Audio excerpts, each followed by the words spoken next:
Om Lokaha Samastaha Sukhino Bhavantu. May all beings be happy and peaceful. Phoenix here. Welcome to my channel. We're going to talk about sex today in the most sacred possible way. And we're going to talk about what happens when you stop having sex, what happens to your body and to your mind. And I'm going to give you some real life examples with some celebrities. So did you know that there are many, many celebrities that have practiced either semen retention or sexual abstinence in their careers at some point, and oftentimes for an extended period of time? And these include Napoleon Hill, Nikola Tesla, Einstein, Steve Jobs, Mike Tyson, Muhammad Ali, many other fighters as well. And they each had their own reasons for it. And I'm going to read a couple of quotes to you so that you can get a grasp of where they were coming from. In the case of Mike Tyson, he said, "I never knew that conquering so many women takes so much from you, more than it adds to you. I always read that the great fighters never had sex before fights, and I was a young kid and I wanted to be the youngest heavyweight champion in the world, so I restrained myself from sex for around 5 years." So Mike Tyson understood, because he watched Muhammad Ali, who abstained for 6 weeks prior to every fight. He understood there was a connection between the amount of strength he had and the amount of semen he had. And so he was religious in following this practice for 5 years. And during this time, he was literally undefeated. He was unbeatable. And actually, he was defeated after he started having sex again when he found a partner. Okay. Steve Jobs was another one. And his wife said that our birth control method was Steve's coitus interruptus, also called the pull-out method, which for him was about his conserving his energy for work. Okay, so he didn't have to climax because he wanted to build the power and wealth by conserving his vital energies. So Steve Jobs, who was fond of reading Autobiography of a Yogi, he read it once a year, every year, most years of his life. He knew that there was tremendous power in semen retention, and his career was his top priority. Okay, and so when you make your purpose your top priority, it's not a sacrifice giving up sex. And you also start to realize that not only does it help you physically in your body, but it also leads to a more sharp awareness and discernment and clarity of mind that helps you in all aspects of your life. And so other examples are Kanye West, who said, "People ask me a lot about my drive. I think it comes from having a sexual addiction at a really young age.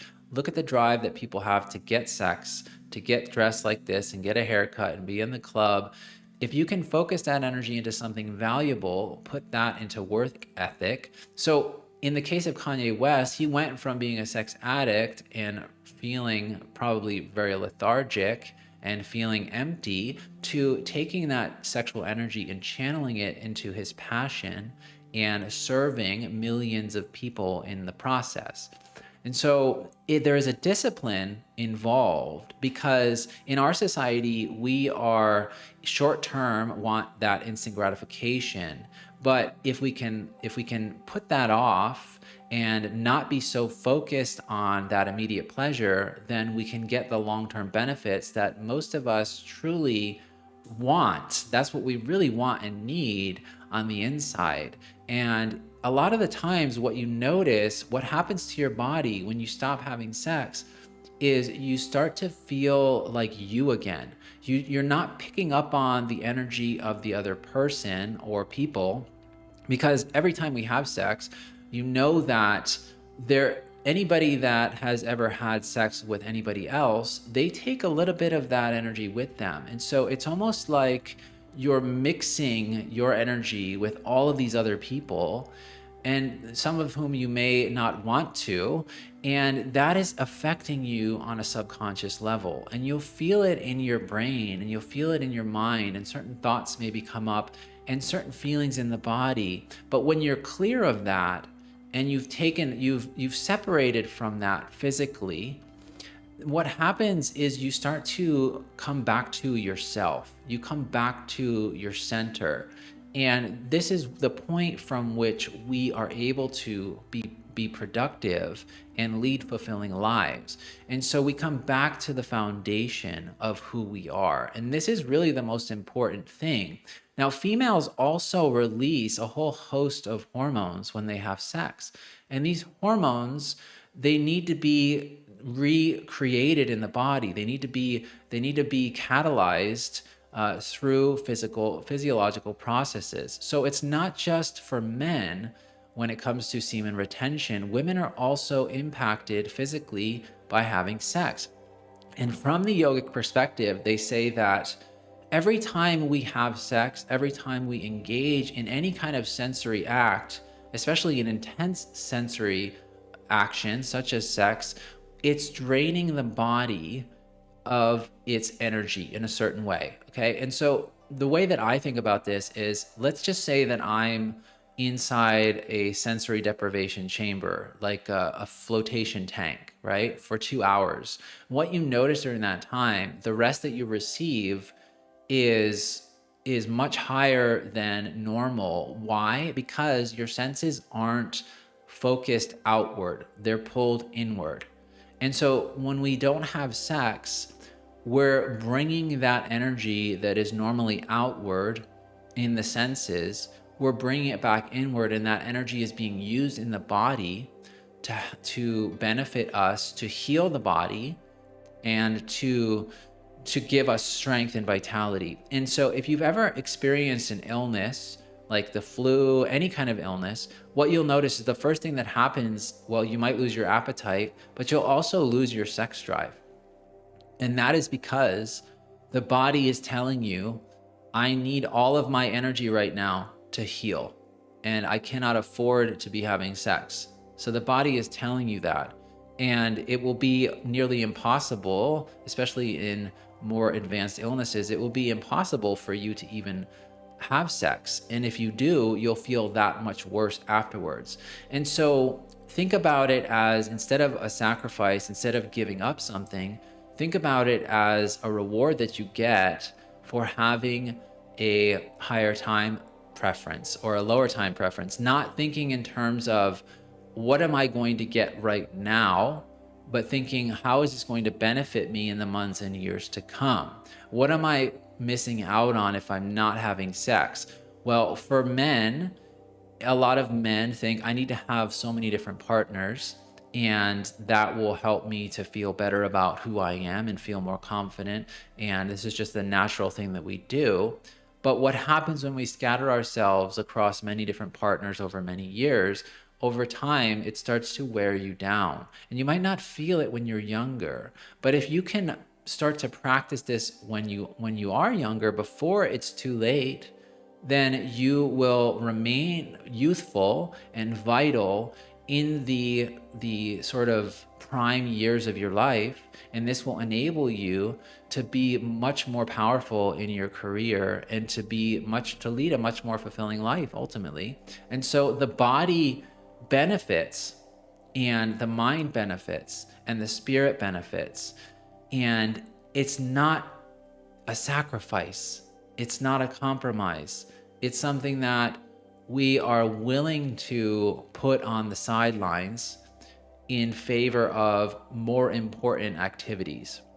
So this is definitely something that I personally have gone back and forth with for many decades now.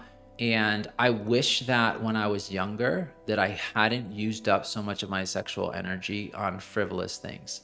I wish that I hadn't gotten involved in any kind of masturbation or any kind of, just one night stand type activities with women. I wish that I had cultivated friendship with women first and foremost, and waited to see if the compatibility, if it was more than just the sexual chemistry, because this could have helped me in my career. I could have been maybe much further along than I am today. And I'm not saying I'm not grateful for where I am, because I've definitely come a very long way. But just in hindsight, of course, hindsight is 2020. And if we could do it again, we would always choose to do it at least slightly differently.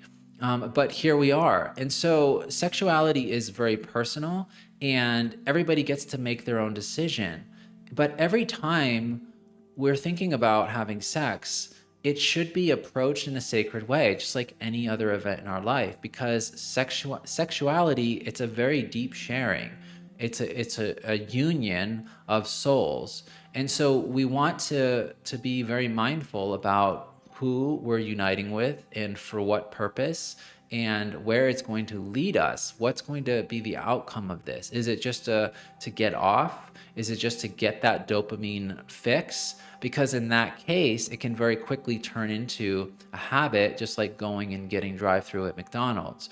There's a drive-through down the street from me at McDonald's, and I've never eaten there in my life.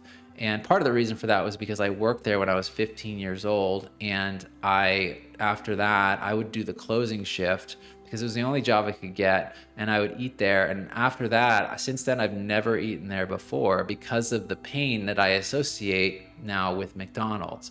Now, I'm not saying that you should associate sex with pain, but maybe a little bit of that can't hurt you, because Steve Jobs, for instance, thought, well, if I'm letting out my seed, then this is going to negatively impact my career. And I don't want that. I want to be more focused on my career. And so a little bit of pain, a little bit of fear is a good thing, because if we're just really happy-go-lucky and just, yeah, let's have sex and let's just have fun. You only live once, right? Well, if we have that attitude, then what happens is we degrade ourselves. Our minds become dull and our bodies become weak, and we're doing it slowly, chipping away over time. And so I think there's a balance to it. I don't think there's anything wrong with sex, but when we abstain from it, then we truly are able to harness that power within us. And I think that if you look at the people who have lived the longest and who have been the happiest, they've also been the most disciplined. And when it comes to sex also, and they are able to retain that youthful glow into their senior years. And so for me personally, I really look forward to that. And that's something that gives me pleasure. And so now I'm associating abstinence, at least to a certain extent, with pleasure. And that helps to fuel me. It helps to motivate me. And so you have to come up with your own reasoning for this. That's why I'm just talking you through. This is just a stream of consciousness here. And these are my experiences with sexuality. I think that when I was younger, it wasn't really a sacred thing. I didn't understand what it meant. And now I do. And I have a much different mindset. And it's really helped me in my later years. And I still have many years to go. So I hope that you enjoyed this video, and if you have any questions, comments, please feel free to drop them below. It does help if you like the videos and subscribe to the channel. If you have any requests for other content that's similar to this, please let me know. Have a beautiful rest of your day.